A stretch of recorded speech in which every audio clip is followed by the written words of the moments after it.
turma, tudo bem? Como vocês estão? Tá tudo bem aí na casa de vocês, com os familiares de vocês?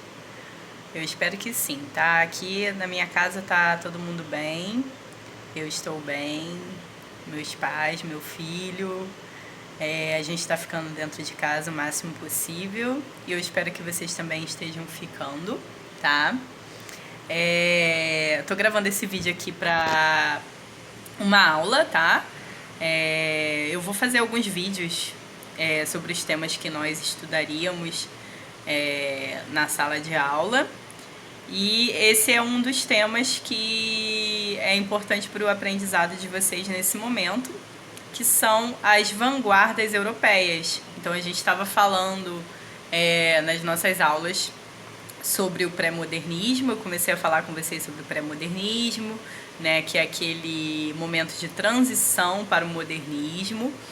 E dentro do pré-modernismo nós vivemos então esse momento das vanguardas europeias, que são alguns movimentos literários que vão acontecer lá na Europa, que têm características específicas, são chamados de vanguardas europeias, né? São novos momentos em relação à literatura, com novas características, tá?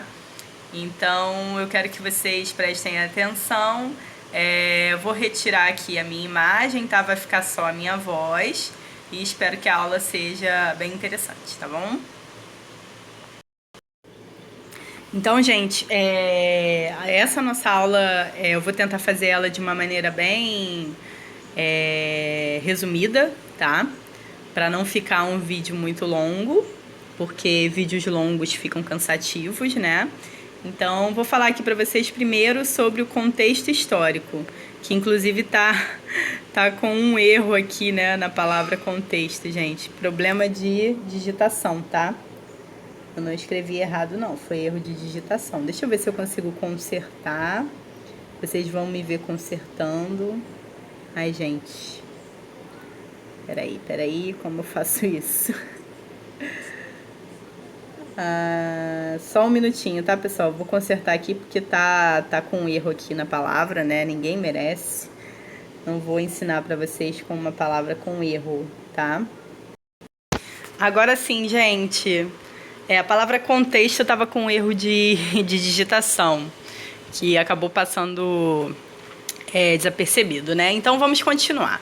O que acontecia na Europa nessa época em que a literatura sofreu essa transformação até que se chegasse no modernismo? Então nós podemos imaginar que eles estavam, né, no início do século XX, tá? A Europa, ela vivia uma intensa turbulência por diversos conflitos políticos que aconteciam lá, conflitos entre países diferentes que acabaram provocando a Primeira Guerra Mundial, né? Eu não sou professora de história, né? Se vocês quiserem saber um pouco mais sobre a Primeira Guerra Mundial, e eu acho que vocês devem saber, que é importante para o conhecimento de vocês, procurem pesquisar sobre esses conflitos que acarretaram na Primeira Guerra Mundial. Além desses conflitos, né, no século XX, a gente viveu uma grande explosão tecnológica, né? Que para aquele momento era como se, sei lá, hoje a gente tem a tecnologia muito na nossa mão, né? Se não existisse tecnologia, eu não estaria aqui fazendo esse vídeo para vocês. Mas imaginem que fosse criado hoje, nos dias de hoje, uma forma de você viajar para outro planeta, né?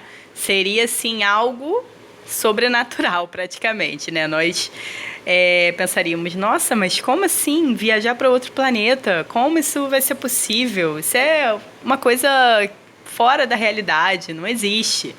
E foi o que aconteceu nesse momento na Europa, né? O que aconteceu? Foi a era da eletricidade. Imagina, gente, não existia eletricidade, né? Assim, você apertar um botão e a luz surgir como é hoje em dia, era algo que não existia. Um telefone, você imagina, você ligar para uma outra pessoa através de um aparelho, você escutar a voz da outra pessoa pelo telefone, por esse aparelho, era algo que, assim, que era inimaginável. como para nós hoje é inimaginável, a gente não consegue imaginar uma viagem nossa para outro planeta que nós consigamos ir no outro planeta, explorar, conhecer e voltar, né? A gente não consegue imaginar isso. E para eles, nesse momento, a criação do telefone, do telégrafo sem fio, do cinema, do automóvel e do avião eram coisas inimagináveis para aquela sociedade, para aquele mundo daquele momento, tá? Outra coisa que aconteceu foi a ciência, né? A explosão da ciência. A ciência começa a descobrir mundos invisíveis. E que mundos invisíveis são esses? São os vírus, as bactérias, né? Hoje em dia nós estamos nesse presente momento vivendo a questão do coronavírus, né? Que é um vírus que nós não vemos, mas que ele pode matar, né? E você imagina, até então as doenças já existiam, mas eles não tinham conhecimento de que uma doença viesse de um micro-organismo, de uma coisa minúscula, né, de um vírus, de uma bactéria, que está aí circulando e ninguém vê. Então, assim, também é uma grande descoberta, né? Um momento de grandes descobertas. Outra grande descoberta também foi a questão de identificar o inconsciente humano e a força do mesmo. Então, vocês já devem ter ouvido falar do Freud. O Freud é um filósofo e também é chamado de pai da psicanálise, né? Foi ele que fundou a psicanálise, né? E, assim, os psicólogos, as pessoas que estudam a mente humana, precisam estudar o Freud para poder entender melhor a mente humana, e ele identificou então as questões do inconsciente humano, né, que até hoje assim são mistérios, né, mas que a partir daquele momento começaram a ser demonstrados. Então, o poder do inconsciente, né, assim, como às vezes nós agimos através do inconsciente, né, as nossas ações, como elas se refletem, né? Então, tudo isso são grandes descobertas que foram vividas no início do século XX. E a literatura fez o quê? A literatura ela reflete também o momento em que se vive. Então, se hoje nós estamos vivendo um momento de mudanças também, isso de alguma maneira vai ser refletido na literatura. E naquele momento foi o que aconteceu. Através do quê? Desses movimentos na Europa, que são chamados de vanguardas europeias. Então, vamos dar uma olhadinha nas características principais dessas vanguardas. Quem tiver o livro de português, pessoal, vocês podem pegar o livro e dar uma olhadinha, ou quem não tiver o livro pode buscar também esse conteúdo na internet, que com certeza vocês vão encontrar, tá? Dessas características principais que fazem parte de cada pequeno movimento, tá? Então, assim, nós temos primeiro aí o modernismo, né? Que é o que nós vamos aprofundar mais depois, principalmente o modernismo no Brasil.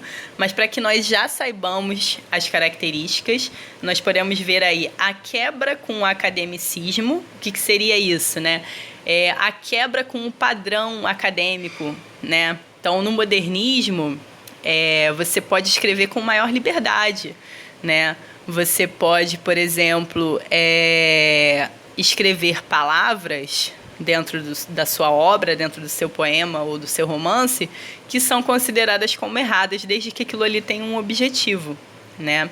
Por exemplo, você está falando de uma pessoa do campo que tem uma forma de falar diferente, como, por exemplo, trabalhar, que pelo academicismo é considerado como errado, mas você pode utilizar essa palavra dentro do seu texto para poder representar aquela sociedade ali do campo que fala trabalhar, vamos trabalhar hoje, sabe? Temos também o repúdio à produção clássica, que também tem a ver com essa questão de regras e de padrões, né? Não é necessário mais seguir aquelas regras da métrica, né, dos poemas, né? Seguir as regras, por exemplo, de ter rima. Não é necessário que tenha rima em um poema, tá? Então, o modernismo ele vem quebrando isso, tá? Dentro da literatura. Inovação e liberdade nas obras e e na estética, tá? Então, liberdade para você escrever a sua obra da melhor maneira. Se você quer escrever uma obra que representa algum povo, algum eixo da sociedade, você tem liberdade para escrever da maneira que melhor represente, tá? O surrealismo. O surrealismo, ele começa a partir do Manifesto Surrealista, tá? Depois nós vamos nos aprofundar mais sobre cada um desses. Mas isso aqui é só para a gente já começar a entender essas vanguardas, tá? Então, é em um momento de período de guerras. Tem a influência, então, da psicanálise, que já foi falada, tá? Com a importância do inconsciente, a subjetividade. Então, dentro desse movimento, dessa vanguarda da literatura, vocês vão encontrar, né, questões, os temas relacionados a sonhos, a fuga, a ideia de liberdade, a quebra com a lógica, tá? Então, um exemplo, por exemplo, do surrealismo, da pintura surrealista, é o pintor Salvador Dalí, que vocês podem procurar também. Quem não conhece pode dar uma olhada na internet, que ele vai demonstrar o ser humano de uma maneira mais emocional, né, ligada mais às questões do inconsciente do ser humano. E dentro da literatura também da literatura surrealista vai aparecer isso também, as questões mais relacionadas ao inconsciente do ser humano, tá? O dadaísmo. O dadaísmo, ele vem a partir da Primeira Guerra Mundial. Então, nós temos no dadaísmo uma crítica à arte, tá? Porque estamos vivendo nesse momento a Primeira Guerra Mundial e considera-se que em guerra a arte é inútil. Então, a gente vai encontrar no dadaísmo o reflexo do mundo, a perda das amarras racionais, o humor e a seriedade ao mesmo tempo. Então, vocês vão encontrar nos poemas do dadaísmo uma insistência, por exemplo, na falta de lógica, né? Então, os poemas parecem ilógicos dentro do dadaísmo. Por quê? Porque se vive um momento de guerra em que se pensa que a arte não serve para nada, que a arte na guerra é inútil. E o que acontece? A arte vai lá e demonstra esse pensamento, né? Coloca poemas, pinturas ilógicas, né? Em que você olha e pensa, isso daqui não tem lógica nenhuma. Mas a intenção realmente é demonstrar que estão vivendo um momento sem lógica, tá? Então, continuando, falando sobre sobre o futurismo, tá? O futurismo, o próprio nome já nos diz alguma coisa, né? É alguma coisa relacionada ao futuro. Então, nós temos aí como características a beleza e a fé nas máquinas, tá? Então, como estamos vivendo um momento de grandes invenções, de industrialização, né? Coloca-se muita fé nas máquinas, exaltação ao progresso, à tecnologia e também às guerras, tá? Então, nós vamos encontrar representando isso nos poemas, nas pinturas, nas obras literárias, um movimento de velocidade e sobreposição de imagens, tá?